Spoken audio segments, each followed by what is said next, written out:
yang dimuliakan Allah, bapak yang dimuliakan Allah, Quran itu diturunkan Allah ya, sekaligus ya, di Baitul Izzah namanya, di langit khusus tempatnya ya, disimpan namanya di Baitul Izzah. Satu Quran 30 juz 114 surat. Nyampe ke Rasulullah itu bertahap selama 23 tahun. 10 tahun di Madinah, 13 tahun di Mekah. Tergantung pertanyaan, tergantung kisah, tergantung asbabun nuzul, Allah turunkan ayat bertahap-tahap. Dan Quran disebarkan ke kita sampai ke Surabaya. Perjuangannya nggak gratis. Perjuangan Nabi Muhammad tidak mudah. Nabi harus melalui proses, ada proses perang.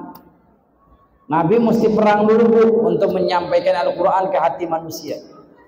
Dan Nabi SAW pernah kena tombak, gigi gerahimnya copot. Sampai hari ini ibu bisa lihat giginya Nabi Muhammad utuh. Di mana? Di Museum Topkapi Turki. Jadi ibu yang dimuliakan Allah Azza wa Jalla, ya Quran yang tadi ibu dengar, prosesnya tadi gak mudah, gak gampang. Nabi perang dulu Bu, karena orang kafir itu membunuh para sahabat Nabi. Orang yang baca Quran digebukin. Siapa sahabat Nabi yang dipukulin lagi baca Quran? Siapa yang tahu? Di Ka'bah lagi baca surat Ar-Rahman dikebukin. Siapa yang tahu? Halo, halo, masih hidup? Alhamdulillah. Namanya sahabatnya Abdullah ibnu Mas'ud. Abdullah ibnu Mas'ud radhiyallahu taala anhu. Beliau lagi baca Quran Bu, digebukin, dipukulin, sampai bonyok babak belur. Jadi akhirnya apa? Mereka perangin Nabi Muhammad, mereka perangin para sahabat. Allah izinkan berjihad di Madinah.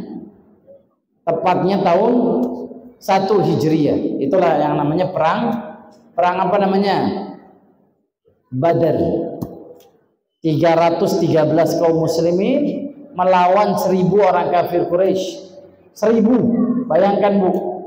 Jadi 3 orang kafir lawan 1 orang muslim. Yang menang siapa? Yang sedikit apa yang banyak? Sedikit yang menang perang Badar.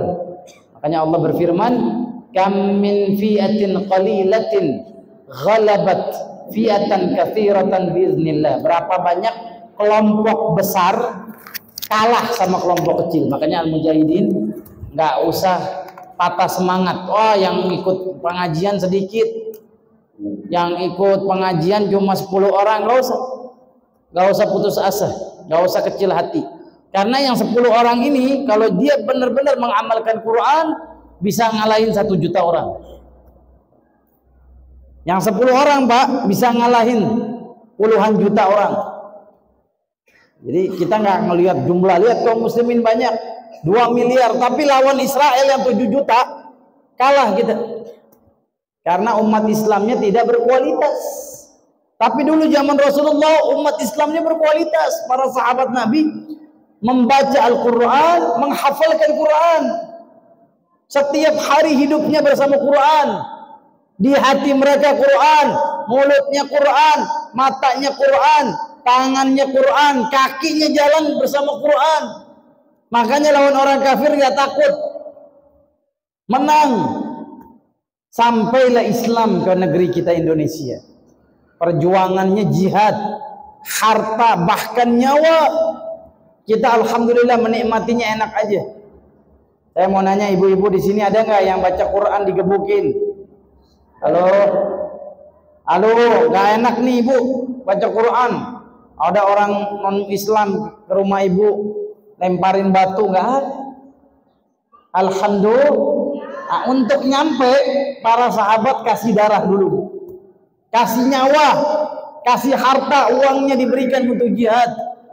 Maka oleh itu muliakan Quran dan ahli Quran. Ibu yang dimuliakan Allah Azza wa Jalla, sekarang target ibu Nggak usah muluk-muluk. Target ibu sehari baca Al-Quran 1 lembar. Anak ibu sebelum sekolah baca Quran dulu selembar. Suami ibu sebelum kerja baca Quran 1 lembar. Ya, istri bapak sebelum dia keluar kemana-mana baca Quran 1 lembar. Saya pengen mujahidin praktekin selama sepanjang hidup kita, nanti akan lihat perubahan hidup kita. Gak ada tuh rumah tangga yang cerai, gak ada tuh, mohon maaf lahir batin, suami selingkuh, gak ada tuh istilahnya istri durhaka kalau rumah tangganya isinya Quran. Karena kata Rasulullah SAW, innal baita alladhi yuqra'u fihi al-baqarah yunaffiru minhu syaitan. Hadis riwayat Imam Bukhari. Rumah yang dibacain Quran, wabil khusus surat Al-Baqarah, setan lari kabur dari rumah itu. Setan gak mau deket-deket. Ibu pernah lihat nggak rumah tangga cekcok ribut melulu? Pernah nggak dengar? Pernah. Itu rumah tangga siapa? Sering ribut melulu. Suaminya nggak tahu kemana, istrinya nggak tahu kemana. Kenapa? Karena visi hidupnya nggak sama, visi rumah tangganya nggak sama. Bukan Quran, yang satu dunia, yang satu arisan, yang satu cewek, yang satu na'udzubillah min zalik, maksiat. Nggak ada Quran, karena nggak ada Quran di rumah. Kalau kita semua yang hadir di sini yang dengerin, setiap hari 1 lembar aja, bareng-bareng bacanya. Nah, sekolah enggak. Pak, mau ke kantor enggak boleh. Pak, mau dagang ke pasar enggak boleh. Sebelum baca Al-Quran 1 lembar. Setiap hari praktekin. Demi Allah, yang hampir cerai enggak jadi. Amin. Yang suaminya punya niat selingkuh, WA perempuan lain enggak jadi. Kenapa? Setan jauh dari rumah. Rumah tangganya pasti bahagia. Pasti bahagia. Kenapa? Gak jadi selingkuh. Gak jadi selingkuh. Selingan tidak bakal isu. Masya Allah. Gak jadi selingkuh, jadinya poligami lagi. Itu kalau itu mohon maaf. Itu kembali lagi ke ibu. Izinin apa enggak? Betul apa betul? Kalau enggak izinin jangan. Itu namanya menghancurkan rumah tangga. Poligami harus izin istri. Gak boleh di belakang layar, harus di depan-depanan, gentleman. Itu beda bab. Nanti kita bahas di bab selanjutnya. Intinya apa? Ibu, saudara, bapak yang saya muliakan, saya hadir di sini dakwah saya satu.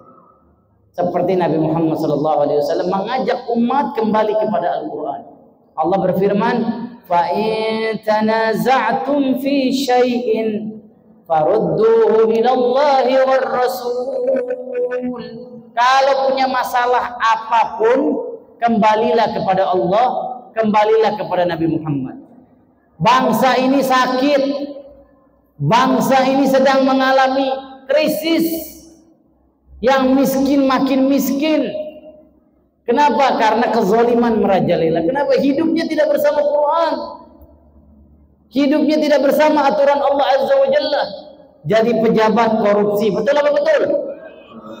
Ya, dikasih jabatan harusnya mensejahterakan umat, malah dipakai untuk kepentingan diri sendiri dan keluarga. Kalau punya pejabat ahli Quran, demi Allah, gak ada tuh pejabat korupsi. Saya hakul yakin, demi Allah yakin, mereka itu yang korupsi, koruptor, tiap hari gak baca Quran. Karena Quran itu fungsinya apa, Bu?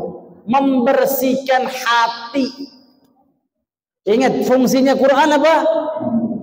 Allah berfirman, "Huwallazi yuzakkikum." Fungsi Quran tazkiyah, mensucikan diri, membersihkan hati kita.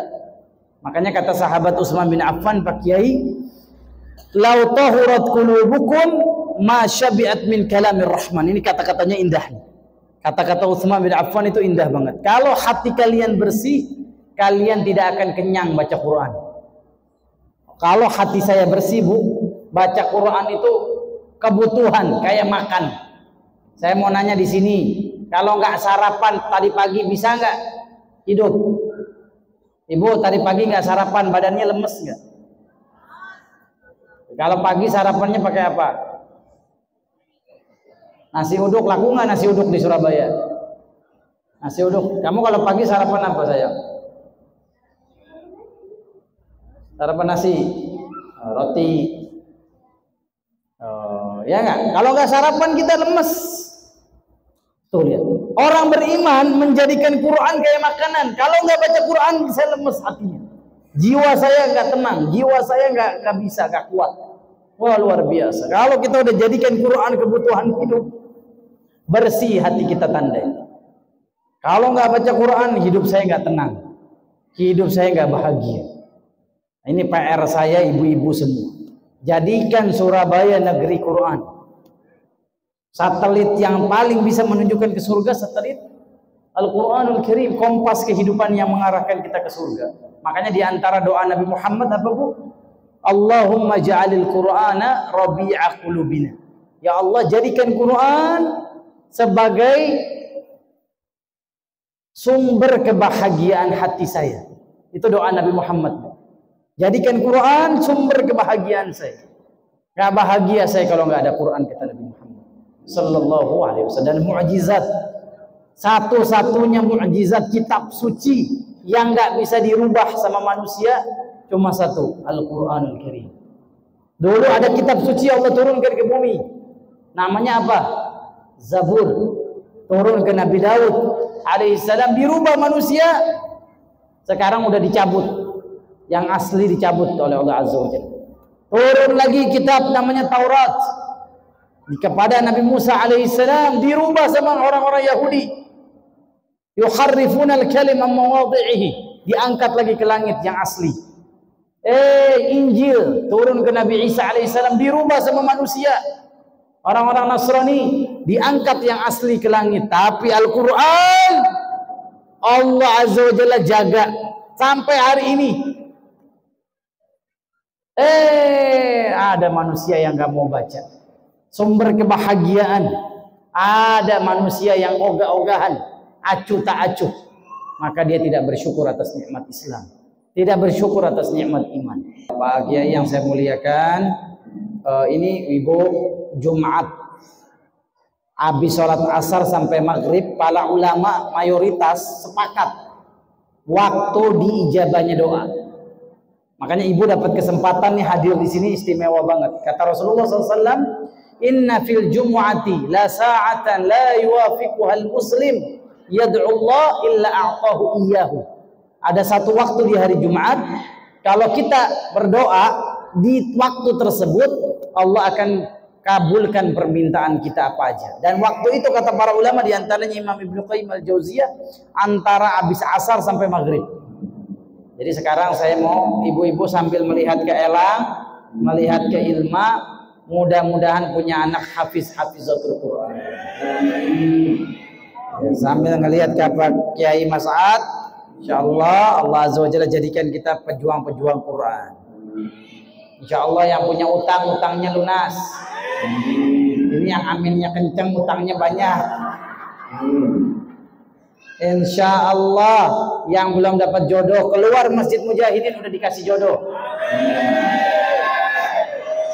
Yang amin, yang istrinya udah punya nih, udah punya istri.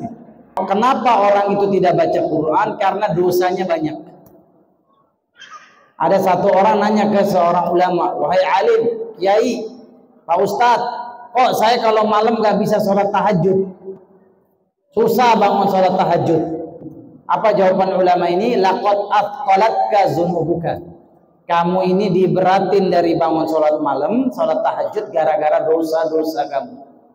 Kenapa kita sulit beramal soleh? Baca Quran susah, kita ngaji susah, ke pengajian susah, sholat susah, karena dosa kita sudah terlalu banyak.